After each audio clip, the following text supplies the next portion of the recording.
जय Hind, Jai Bharat and welcome to Def Talks. This is Adi Achint. जिस तरह की जियोपॉलिटिक्स अब आजकल चल रही है, उस तरह से दिखता है कि भारत ने एक ही गोली से दो निशाने मारे हैं। एक तो आप देखेंगे ब्रिक्स समिट के अंदर जो भी चीजें हुई, ऑब्वियसली उससे गहरे राज्य और अमेरिका को तो काफी झटके लगे लगे हैं। लेकिन शी जिनपिंग के साथ भी जो मीटिंग हुई, उसके अंदर भी भारत ने कोई सॉफ्ट स्टैंड नहीं लिया है। एंड इसके बारे में मैं आपसे थोड़ी बात करना चाहता हूँ। पहले आते हैं शी जिनपिंग और मोदी साहब की मीटिंग में। जो चीजें मोदी साहब ने वहां पर कही और जिस तरह से कही, वो भी आपको दिखाऊंगा। और दोनों के जो जॉइंट स्टेटमेंट्स हैं, उसके अंदर कुछ चीजें ऐसी हैं जो दिखती हैं कि भैया डिसएग्रीमेंट्स है।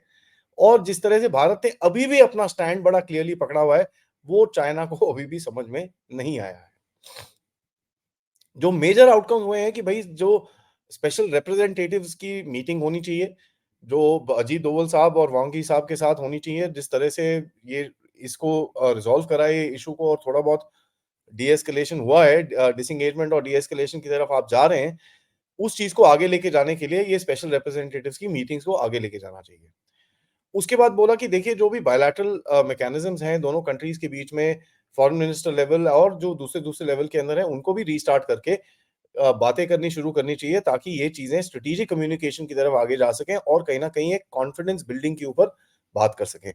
देखिए, मैंने एक दो दिन पहले आपके साथ बड़ा एक क्लियर वो किया था, मैंने अपडेट किया था, जहां पर मैंने आपको बताया था डी एस्केलेशन, पहले डिसएंगेजमेंट होगा, फिर डी एस्केलेशन होगा, फिर कॉन्फिडेंस बिल्डिंग होगा, फिर और जो बाकी सारी चीजें हैं उसके ऊपर बात होगी।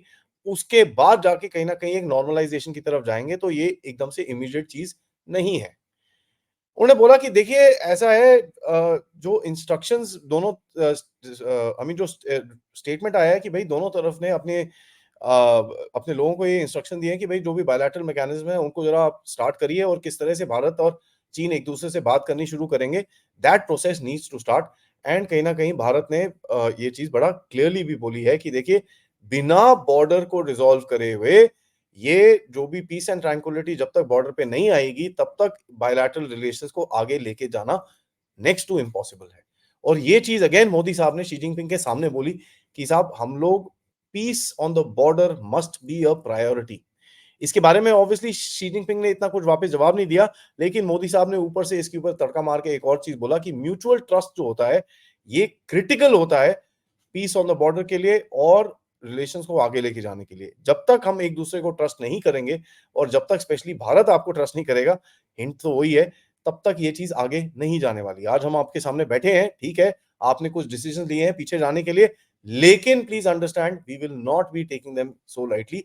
एंड हम लोग जिस तरह से भारत के अंदर नैरेटिव चलता है, यार ये तो दोबारा उल्टा कुछ काम करेंगे, ऑब्वियसली करेंगे, लेकिन इस टाइम पे भारत वो भारत नहीं है कि भाई इन चक्रों में दोबारा फंसेगा। तो ऐसा मैसेज मोदी साहब ने शी जिनपिंग को उनके मुंह पे बोला है। That is very very interesting. Chinese foreign ministry के तरफ से एक डिटेल स्टेटमेंट जरूर आया है, लेकिन जो उसके फॉरेन मिनिस्ट्री स्पोक्स पर्सन का जो था, एक बड़ा वेग सा कमेंट था कि हाँ जी ये कुछ हो गया है, अभी हम थोड़ा कुछ ठीक करने की कोशिश कर रहे हैं। जहां पर भारत का जो एक स्टेटमेंट था वो बहुत ही ज्यादा स्पेसिफिक था फॉरेन फॉरेन सेक्रेटरी की तरफ से, जहां उन्होंने बोला कि साहब 2020 की जो पेट्रोलिंग लाइंस थी हम उस पर वापस जाएंगे, and whatever old issues are also there, उसके अंदर भी हमको रेजोल्यूशन मिला है, एंड उन पेट्रोलिंग पॉइंट्स पे भी हम वापस जाना शुरू करेंगे। चाइना ने ऐसी कोई बात नहीं करी है। यहां पर आपको दिखता है कि भाई Bharat has taken upper hand.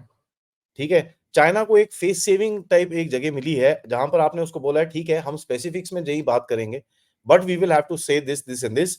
आपको जो बात करनी है आप कर लीजिए, उसके अंदर कोई प्रॉब्लम नहीं है हमको, लेकिन we will not stand with you till the time ये पूरा जो बॉर्डर डिस्प्यूट है ये अच्छी तरह से रिजॉल्व ना हो। यहां पर आपको दिखता है शी जिनपिंग की जो ये एक पहल रही है कि भाई भारत से नॉर्मलाइजेशन करी जाए, या भारत के साथ ये जो भी डीएस्केलेशन टाइप थोड़ी करी जाए, इससे जो आपको क्लियरली हिंट मिलता है शी जिनपिंग के वीकनेस होने का। क्योंकि ये स्टैंड ऑफ जो स्टार्ट हुआ था, सेंट्रल मिलिट्री कमीशन के जो चेयरमैन है वो कौन है? शी जिनपिंग ही है। उनकी परमिशन के बिना ये स्टैंड ऑफ स्टार्ट नहीं हो सकता था। ठीक है, 2-5 लोग इधर-उधर बॉर्डर वॉर्डर पे लड़ जाए, उसका कोई वो नहीं है, लेकिन जिस तरह की डिप्लॉयमेंट चाइना ने करी थी, without Xi Jinping's approval as the central military commission के चेयरमैन, ये चीज नहीं हो सकती थी। ना अब ग्राउंड रियलिटी देखिए। ग्राउंड रियलिटी ये है कि उन्होंने जो भी अपने स्ट्रक्चर बनाए थे, जो भी बनाया था, वो पीछे हट हट तोड़ के इनको पीछे जाना पड़ेगा। ठीक है, जितने भी फ्रिक्शन पॉइंट्स हैं उसके अंदर जहां पे भी ये लोग इन लोगों ने ब्लॉकिंग करी थी आपकी या जो भी इन्होंने अपने स्ट्रक्चर बनाए थे, they have to break that and go back. तो बेसिकली क्या है कि चाइना पुल बैक कर रहा है, और चाइना को पुल बैक करते टाइम ऑब्वियसली वो एक्नॉलेज नहीं करेगा कि भैया हम जो जहाँ पर बैठे थे हम वहाँ से हट गए हैं और अभी पेट्रोलिंग दोबारा शुरू हो गई है, क्योंकि वो तो उसके लिए एक मुँह काला करने की बात होगी। लेकिन जो ग्राउंड रियलिटी है वो यही है। कुछ सोर्सेस से भी मैं काफ़ी टाइम से बात करने की कोशिश कर रहा हूँ ताकि पता चले हुआ क्या है, और यही चीज़ कन्फर्म में आ रही है कि भई जहाँ-जहाँ पे चाइनीज़ ने थोड़ी-सी एक फॉरवर्ड पोज़ीशन ली थी, वो सब तोड़-ताड़ के उनको वापस जाना के इंस्ट्रक्शंस ऑलरेडी आ चुके हैं, और धीरे-धीरे काम भी शुरू हो जाएगा as soon as something will happen, and धीरे-धीरे काम शुरू भी हो चुका है। चाइनन चाइनीज़ का जो फॉरेन मिनिस्ट्री का जैसे मैंने आपको स्टेटमेंट पढ़ाया, नॉनचेलेंट सा है, बड़ा अजीब-सा है, बड़ा डिफरेंट है भारत का एक नज़रिए से। एंड उनकी तरफ से एक मेरे को कोशिश दिखती है कि इसको ज़रा ब्रश ऑफ करो, ज़्यादा इसको बार-बार बात मत करो इसके अंदर, ताकि ये डिस्कशन पब्लिक डोमेन में नहीं रहना चाहिए। ये उनका एक नज़रिया मेरे को कहीं न कहीं दिखता है। और चाइनीज़ रीड आउट के अंदर before I actually go to the comparative एक बड़ा इंटरेस्टिंग सा स्टेटमेंट बोला कि भाई Modi put forward certain ideas and suggestions on improving and developing relations between the two countries which she agree to in principle. That means idea Modi साहब ने बोला कि भैया ये करना चाहिए, और शी जिनपिंग ने अपना ऐसे-ऐसे करके सिर हिला दिया, बोलते हैं हाँ जी हम कर लेंगे। सो दैट टेल्स यू कि who is taking the lead and who is not. यहाँ पर चाइनीज़ सोशल मीडिया में बड़ा इंटरेस्टिंग सा रिएक्शन आया। कई जगहों पे तो ये भी बोला गया कि यार हम तो पीछे हट रहे हैं, ये क्या हो रहा है? Why are we doing this? हमारी तो पूरी मिलिट्री एफर्ट वेस्ट हो गया, ये हो गया, वो हो गया। ये चीज़ें भी बोली जा रही है। कई जगहों पे ये भी बोला जा रहा है कि भई लार्जर जियोपॉलिटिक्स के लिए भारत चाइना को साथ में होना पड़ेगा, तभी हम आगे कुछ अमेरिका के साथ लड़ पाएँगे, नहीं तो ये चीज़ चलेगी नहीं। कई जगहों पे चाइनीज़ सोशल मीडिया यही बोलता है कि साहब ये तो एकदम शी जिनपिंग ने तो हाथ ही फैला दिए हमारे भारत के सामने, भारत कौन-सी ऐसी बला है, हम कभी भी भारत को सीधा कर सकते हैं, हमने ये चीज़ कोई करने की ज़रूरत नहीं थी। तो इस तरह के मिक्स्ड रिएक्शंस आ रहे हैं, लेकिन चाइनीज़ स्ट्रैटेजिस्ट्स के अगर आप रिएक्शन देखें, तो they call it a good good thing. वो बोलते हैं कि यार दोनों कंट्रीज़ के बीच में टेंशन नहीं होनी चाहिए और कहीं न कहीं नॉर्मलसी की तरफ हमको जाना चाहिए। That is something which some of the strategic analysts have already started seeing. Now government की तरफ से एक नैरेटिव आ रहा है कि साहब बॉर्डर पे सब कुछ ठीक हो रहा है, लेकिन जो फॉरेन डायरेक्ट इन्वेस्टमेंट चाइना सोच रहा है कि हम घुस जाएँगे भारत के अंदर, हम लोग 10-20% एफडीआई लेके खड़े हो जाएँगे भारत के दरवाजे पे और जो मर्ज़ी करेंगे उसके बाद इकोनॉमिक प्रेशर डालेंगे भारत के ऊपर। वो उसके ऊपर जो एक एक सैंक्शन है, उसके ऊपर एक जो बार है, वो वैसे का वैसे ही रहेगा, वो कोई हटने वाला नहीं है। ये चीज़ गवर्नमेंट से बड़ा क्लियरली बोला गया है।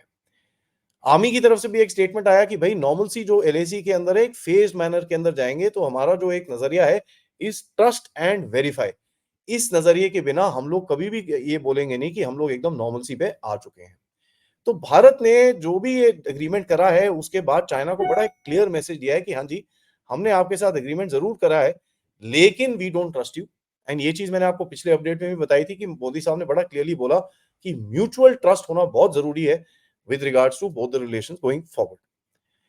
देखिए, उसके बाद आप सबसे पहले देखिए कि जो सबसे मेजर डिफरेंस है, दोनों के स्टेटमेंट्स के अंदर, कि उन्होंने बोला कि भई चाइनीज़ मानते हैं पीस एंड ट्रैंक्विलिटी जो बॉर्डर के अंदर is a nice to have. Whereas Bharat बोलता है भई peace and tranquility at the border, without that हम लोग ये रिलेशन को आगे नहीं जाने देंगे। तो ये बड़ा क्लियरली है, और ये चीज़ दोनों के जॉइंट स्टेटमेंट में भी आप देखेंगे, ये बहुत बड़ा एक डिफरेंस दिखता है। 2 कंट्रीज़ के अंदर जो पीआरसी ने बोला कि भई हमको पीआरसी मतलब चाइना ने बोला कि कंट्रीज़ को अपॉर्च्युनिटीज़ की तरफ जाना चाहिए, नॉट वल्नरेबिलिटीज़ की तरफ जाना चाहिए। ऐसी कोई चीज़ भारत ने बोली नहीं कि साहब अपॉर्च्युनिटी, वल्नरेबिलिटी ये सब कुछ नहीं है, बैलेंस्ड रिलेशन होना चाहिए, तभी जाके हम आगे जाएँगे, तो इसके ऊपर भारत ने कोई कमेंट अभी तक करा नहीं है। पीआरसी का जो स्टेटमेंट है थोड़ा-सा वेग है, जैसे मैं आपको बता रहा था कि साहब उन्होंने बोला है कि साहब हम लोग इंटेंसिव कम्युनिकेशन रखेंगे, हम लोग कहीं न कहीं रेलेवेंट इश्यूज़ को डिस्कस करते रहेंगे, बॉर्डर्स के ऊपर ये वो करते रहेंगे। लेकिन भारत ने बड़ा क्लियरली बोला है कि देखिए जो डिसएंगेजमेंट का रेज़ोल्यूशन हुआ है, जहाँ पर हम पेट्रोलिंग कर पाएँगे एरियाज़ के अंदर जहाँ हम पहले करते थे, that is the key to anything going forward. तो यहाँ पर वो बड़ी वेगली बता रहे हैं कि साहब पेट्रोलिंग के बारे में कुछ भी नहीं बोला चाइना ने, बट भारत बड़ा स्पेसिफिकली बोल रहा है कि साहब पेट्रोलिंग के ऊपर हमको ये करना है। तो ये एक तरह का प्रेशर भी हो सकता है भारत की तरफ से कि साहब ये हमने एग्री करा है तो ये करना ही है। We are not backing down from our demand कि पूरी पेट्रोलिंग राइट्स जो हमारे थे और जो भी आपके पेट्रोलिंग राइट्स है वो पूरे रिस्टोर होने चाहिए जिस तरह से पहले थे, ताकि हम इस रिलेशन को आगे लेके जाएँ, नहीं तो हमारा कोई इसमें कोई फायदा नहीं होने वाला है। तो ये बहुत ही एक एक चीज़ आपको दिखेगी कि साहब पीएम मोदी ने भी दोबारा बोला mutual trust, mutual respect, mutual sensitivity के ऊपर आगे इन चीज़ों को हमको लेके जाना चाहिए। लेकिन प्रेज़िडेंट शी की तरफ से तो एक ही स्टेटमेंट आया कि दोनों तरफ को म्यूचुअल ट्रस्ट को आगे लेके जाना चाहिए। सेंसिटिविटी की बात उन्होंने अभी भी नहीं करी। सो देखिए भारत कोई इतना बेवकूफ़ नहीं है एंड कई लोग जो बोल रहे थे कि हमको इस चक्करों में पड़ना नहीं चाहिए, हमको ये नहीं करना चाहिए, बिल्कुल चाइना से ट्रस्ट नहीं करना चाहिए। आपको ये स्टेटमेंट देके बड़ा क्लियरली दिखता है कि भाई चाइनीज़ को कोई ट्रस्ट नहीं कर रहा। As a matter of fact ये आप अपने लिए तो कर रहे हो, it's a good peace dividend that you are getting, but Chinese को ट्रस्ट करने का जो एक नज़रिया भारत के अंदर चल रहा है कि नहीं-नहीं अब तो यार गवर्नमेंट फिर से फँस जाएगी, ये ऐसा होगा नहीं। ये तो एक दिन में ही आपको पता चल चुका है। दूसरी तरफ अगर देखें अमेरिका की तरफ जो मैसेजिंग गई है, अगर पुतिन के साथ जो झप्पी मारी, उसके बाद शी जिनपिंग के साथ जो हाथ-वाथ मिलाया, वहाँ पर अमेरिका के जितने भी एनालिस्ट हैं, वहाँ पर तो उनकी तो नैया डूब चुकी है। वहाँ पर मेल्टडाउन ऑलरेडी शुरू हो चुका है। ये लोग अभी ये जो जैसे मैंने आपको 2-3 डिफरेंसेस बताए, ये लोग तो पूरी चिट्ठियाँ लिख चुके हैं भैया 5-5 पेज की, ये देखो ये भी डिफरेंस है, ये भी डिफरेंस है, ये तो सिर्फ शैम है, इसके अंदर कुछ हो भी होगा भी नहीं, चाइनीज़ कभी वापस नहीं जाएँगे, आप अमेरिका के बिना ये कर नहीं सकते, ये वो, all that sort of stories already started coming out. कल अमेरिकन स्टेट डिपार्टमेंट से भी एक स्टेटमेंट आता है ऑन व्हाट? विकास यादव नन्नू पुन्नू चुन्नू कि साहब हम डिमांड करते हैं कि भारत से पूरा ये जब तक खत्म नहीं होगा तब तक हम पीछे पड़े रहेंगे। हमको एक प्रॉपर जस्टिस चाहिए, प्रॉपर एक सिस्टम चाहिए, ये चाहिए, वो चाहिए। ये क्यों है? ये इसलिए है क्योंकि इनको अभी दिखता है कि कहीं अगर मोदी, शी जिनपिंग और पुतिन साथ में इकट्ठे हो गए तो अमेरिका की तो नैया डूब गई वहाँ पर। तो ये आपके ऊपर ऐसे टेढ़े-मेढ़े प्रेशर डालने की कोशिश करेंगे, इनको ये समझ में नहीं आता कि these pressures actually are the reason for the factor कि भारत ने शी जिनपिंग की तरफ देखा है। अगर ये प्रेशर्स नहीं होते, तो obviously Bharat would have been taking a much harder stand with China as well. अभी भी काफ़ी हार्ड स्टैंड है, आपने कोई चीज़ कॉम्प्रोमाइज़ नहीं करी है, ठीक है? आपके पास जो था, आप वहीं पर ही हो, आपने ना डीमिलिटराइज़ेशन की बात करी है, ना कुछ करा है, that is not on the cards at all. जो आपकी आपकी पोज़ीशनिंग थी, उसके ऊपर आप अभी भी खड़े हो। China has to go back. But आप एक और हार्डर स्टैंड लेते चाइना के साथ अगर ये वेस्टर्न का पीछे से फालतू में प्रेशर आपके ऊपर नहीं होता। तो ये चीज़ इनको समझ में आनी चाहिए कि वेस्ट को कि साहब अगर देखिए, आपके बेवकूफ़ी के चक्कर में जो चीज़ें आज हो रही हैं, पहले तो आपने पुतिन को चाइना के साथ मिला दिया।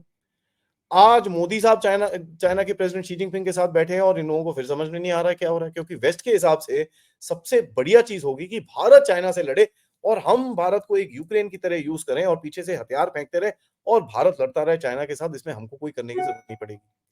चाइना को भी ये चीज़ समझ में आती है कि यार, ये अगर करा तो मेरी भी हालत खराब हो जाएगी। और चाइना को ये भी समझ में आता है कि भैया भारत के साथ थोड़ी नॉर्मलाइज़ेशन आपको करनी पड़ेगी, Bharat is becoming a stronger power और कहीं भारत वेस्ट के साथ आके बैठ गया तो उनकी फिर से हालत खराब हो जाएगी। तो भारत एक बोलते हैं ना बड़ी डिप्लोमैटिक स्वीट स्पॉट के ऊपर है। इस डिप्लोमैटिक स्वीट स्पॉट पे आपको ये दिखेगा कि धीरे-धीरे करके आपको इसको लेवरेज करना सीखना पड़ेगा। जहाँ पर एक आप बैलेंस पावर बन के बाहर निकल रहे हो, where you are actually been able to talk to everybody, get your work done through everybody and ये चीज़ ऑब्वियसली अमेरिका को बिल्कुल पसंद नहीं आती है। बांग्लादेश के ऊपर बड़े-बड़े स्टेटमेंट आने शुरू हो गए कल अमेरिका से, भैया फ्रीडम एंड डेमोक्रेसी, भारत को इंटरफेयर नहीं करना चाहिए इन चीज़ों में, ये वो एंड ऑल दैट। भारत की तरफ अभी आपको पता ही है इंजन्स डिले चल रहे हैं, ये चल रहा है, वो चल रहा है, क्यों? क्योंकि उनको लगता है कि भाई डिपेंडेंसी बढ़ाओ भारत की अमेरिका के ऊपर, F-21 बेचो इन लोगों को, ये क्या इंजन-विंजन लेके बैठे हैं।